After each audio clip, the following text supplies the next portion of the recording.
morning, everyone. Welcome to today's report, the 17th of September 2025. Hope everyone had a wonderful long weekend last weekend. So let's see what's in store for us. Right, today, FOMC 2025, the hard cycle arrives. What it likely means for US stock. Okay. So the roadmap so far, the Fed's remaining 2025 meeting are September 16, 17, October 2020, 28, 29, and December 9, 10. Each of those is live, and the September-December meetings include updated projections and a press conference.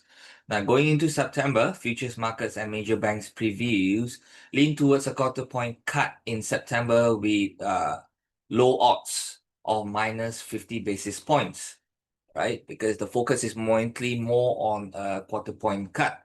And 2 additional quarter point streams in October and December if data cooperates, right? Now, political pressure for a bigger move exists, but baseline expectations still cluster around minus 25 basis point steps.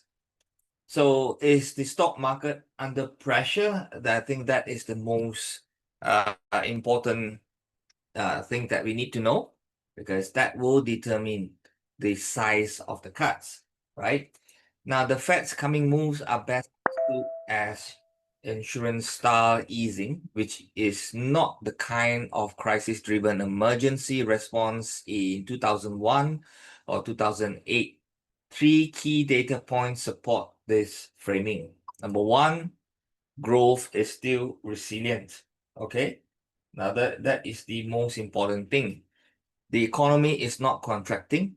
As of September 10, the Atlanta Fed's GDPNow model was tracking 3.1% real GDP growth for Q3. Now this is firmly in expansionary territory and above the long-term US trend of 2%. Other leading indicators such as industrial production and retail spending, while moderating, have not collapsed. This suggests the economy is still moving at a decent speed. The second part of it that we need to understand is the labor markets. They are softening but not collapsing so far as yet. Okay, cracks are appearing in employment rather than in growth. Payrolls revision showed less net job losses in June for the first time since the pandemic, and August payrolls gains were well below expectations. Unemployment has crept up to 4.3%, still historically low but rising steadily. Importantly, job openings are falling faster than quits, showing that employers are more cautious in hiring. This is not yet recessionary, but it signals that momentum in labor market is cooling.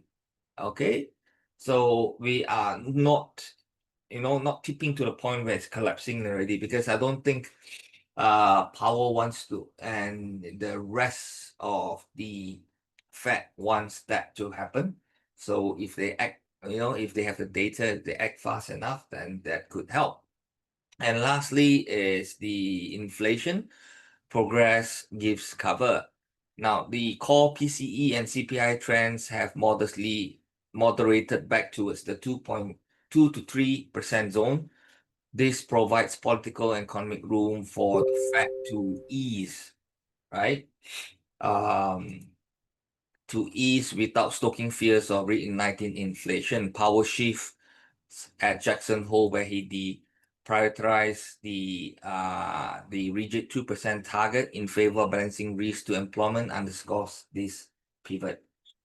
Now, why this matters for the market? Because growth remains positive. These cuts fall into the maintenance category, which is designed to prevent a slowdown from turning into something more serious. Now, what we don't want is a full collapse of the economy. And based on what we've seen so far, it's more like a precautionary. That's why it's just more of a maintenance category than anything else.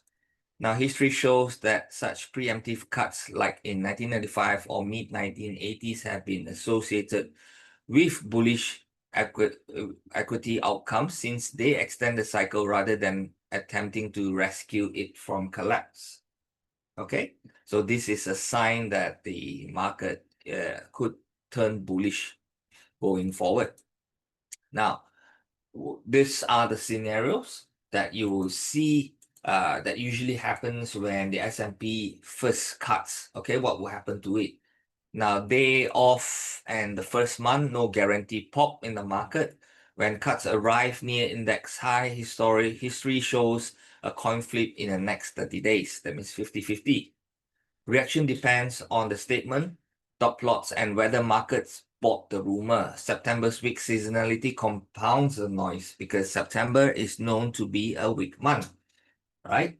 But we have not seen weakness so far. That could change if after the FOMC, traders start taking profits. Okay.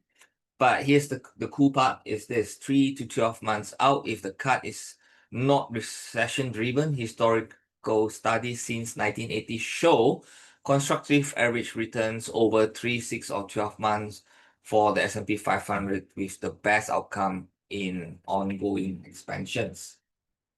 So, but to take note that there's a seasonal overlay, because September is statistically the market's most troublesome month, but weakness often gives way to stronger October-December performance, particularly when policy turns easier.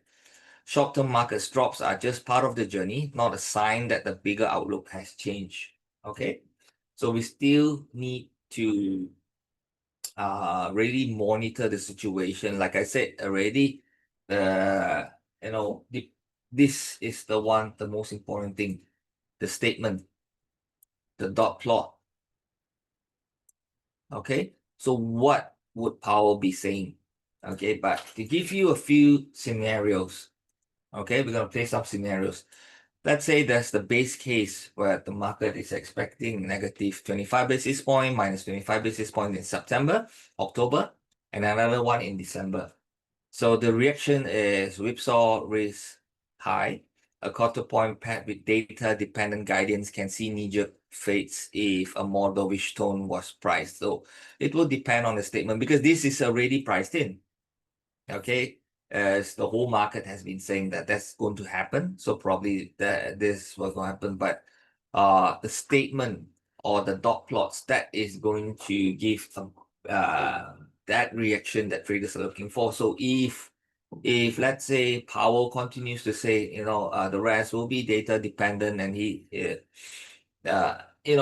doesn't sound really that convincing that this is what they're looking for, then it's not a good thing. You may see all this move up may fade. Okay, but 3 to 6 months bullish tilt as easier financial conditions, stabilizing labor, and lower discount rates support multiples. Historically positive skew when cuts aren't recession panics. Okay, so it's bullish as long as the cuts is not seen as to avoid recession. So because recession, it shows that economy is not good, right?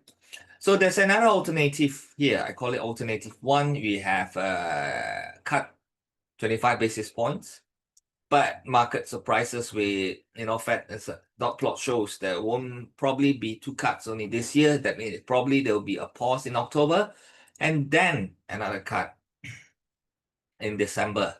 This is following the original dot plot.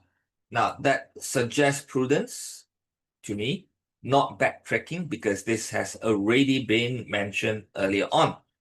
Now, choppier tape between meetings, but still modestly positive 6 to 12 months out if inflation behaves. Okay, so inflation stays the same, then 6 to 12 months you would also see the market move up. But it will start off something with more choppy movements because the market is expecting more cuts. So if they don't get that, they are going to show some tantrum, okay.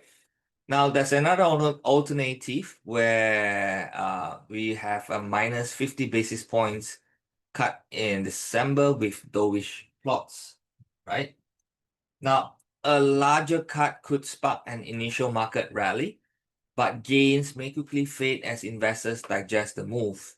If the outside cut hints at underlying weakness in the economy, it raises medium-term risk for equities, following the pattern often seen during recession-driven easing cycles. So it will start moving up, but later it will quickly fade as well because it's not seen as a good thing. So if we get a 50 basis point cut tonight, then you have to be very careful and see what does it mean before just jumping into the market. Okay. And the last alternative is alternative 3. Okay. In this scenario, the Fed delivers quarter point cuts in September and October, moves broadly expected by markets, with September likely bringing volatility and seasonal weakness before stabilizing into late October as easing supports liquidity and confidence. The biggest surprise comes in December with a half-point cut, which could either unsettle investors if seen as a response to worsening labor conditions, raising recession fears, or fuel a strong year-end rally if interpreted as proactive insurance to secure a soft landing. So you can see everything at the end of the day, right? It's definitely volatile, when upon the announcement. But the crucial part is that, what's next? What's the reason of the cuts? Or what's the feeling going on forward? That would be the thing. That's why in conclusion, investors should approach the September 17 meeting as a volatility event rather than a directional guarantee. Okay? Position sizes should remain modest into the announcement, with opportunities taken on post-event weakness rather than chasing the first moves, particularly since September often delivers seasonal headwinds. More important than the headline 25 basis points cut will be the dot plot, as I've mentioned many times already, and Powell's guidance, as they will set the tone for whether the path points to 2 or 3 cuts by the end of the year and what 2026 might look like. Now, investors should also anchor their expectations to historical base rates, remembering that outside of recession, 3 to 12 months after the first cuts, the S&P 500 has typically delivered positive returns. But take note that, it has already done that already. Would it continue like that? Would depend on how, the statement tonight and the reasons of the cuts going forward. Now, this suggests that dips are often better used for scaling exposure. Okay, when it comes down, you buy, come down, you buy, rather than buying on breakouts. Okay, because you buy into strength, you might be paying more than you should pay, and when the correction comes in, that you take some time for you just to break even as well.